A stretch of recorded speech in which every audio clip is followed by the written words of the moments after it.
এটা roll play এইবাৰ সম্পূৰ্ণ এটা ব্যতিক্ৰমী হৈছে মই সঁচাকৈয়ে তোমালোকৰ ইবাৰ সব বুট আনুৱেল লাগে দেখা কৰিছে বিদ্যালয়ত এটা বেয়া পৰম্পৰা চলা অৱস্থাত সেই পৰম্পৰাটো ষ্টপ কৰাই পেলাই তাক ট্ৰেকত আনি শুদ্ধ পথত নিয়াৰ যিটো তোমালোক আদৰ্শ ওচৰতেই ক্লাছ 10 আছে তেওঁলোকক তোমালোকক চাই আছে নেক্সট ইয়াৰ ফাইনেল দিব তেওঁলোকক ইয়াতে বহিব গতিকে তেওঁলোকৰ দাদা বাইদেউসকলে কি কৰে তোমালোকৰ অনুসৰণ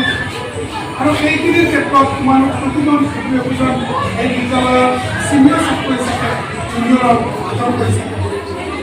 তোমালোকক মই বহুত ধন্যবাদ হাতটো দেউৰে চবে লগতে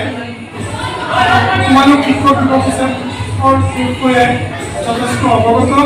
ইতিমধ্যে দুজনী ছাত্ৰীয়ে বহলভাৱে এই দিৱসটোৰ তাৎপৰ্য ব্যাখ্যা কৰিছে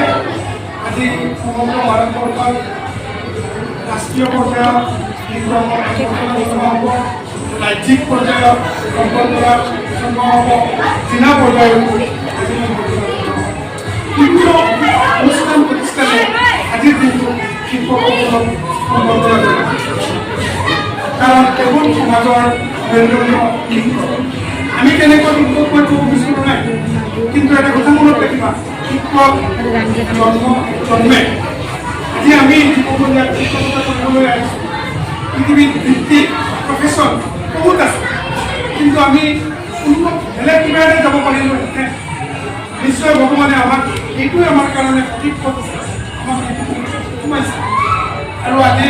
ইয়াৰ সংখ্যক শিক্ষকৰ 20 বছৰ 25 বছৰ শিক্ষকতা কৰি জীৱনৰ সন্ধিক্ষণত উপনীত হোৱা 4গৰাকী শিক্ষক তোমালোকক মই পৰিচয় কৰাই দিব বিচাৰিছোঁ মই সেইসকল ছাৰ বাইদেউৰ উজ্জ্বল ভৱিষ্যত কামনা কৰিছোঁ সেইসকলৰ ভিতৰত আব্দুল অদুব ছাৰ আছে চবৰ তোমালোকে চিনি পোৱাই ছাৰ আৰু কেইমাহৰ ভিতৰত বিদ্যালয়ৰ পৰা বিদায় ল'ব আব্দুল কলিম খান ছাৰ আছে ছাৰৰ চাকৰি জীৱন শেষ হৈছে কিন্তু মেইন জীৱন শেষ হোৱা নাই ছাৰ মোতকৈ আৰু ইয়াং হৈ আছে নহয় জানো তাৰপিছত ইয়াত পটকী ছাৰ আছে ছাৰেও বিদায় লোৱাৰ সময় আহি গৈছে আৰু হাজৰিকা ছাৰ আনন্দ হাজৰিকা ছাৰ এই কেইগৰাকী শিক্ষকক আমি অহা বছৰ আমাৰ মাজত পাম মই এই মুহূৰ্তত এটাই কথা তোমালোকক ক'ম যে তোমালোকে আজি যিটো আদৰ্শ দেখুৱাইছা সেই আদৰ্শটো প্ৰভাৱ থাকে ফাইনেলৰ ৰিজাল্ট আৰু তোমালোক প্ৰত্যেকজনে এজন ফেইল নকৰা ভালে কেইজন মানে ফাৰ্ষ্ট ডিভিজন পোৱা ছেকেণ্ড ডিভিজন পোৱা আৰু third division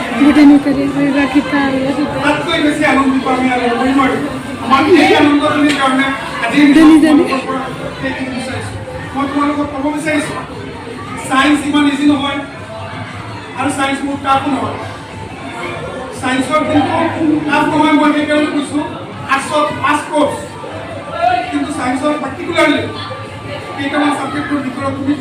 just hard level লাগে ইমানেই কেলিবাৰ থাকক হাৰ্ড লেভেল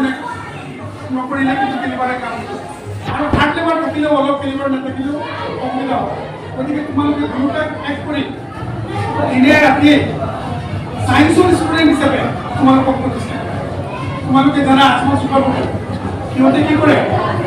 ৰাতি 12টা 30 মিনিটলৈকে ষ্টাডি টেবুলত জানাই নিশ্চয়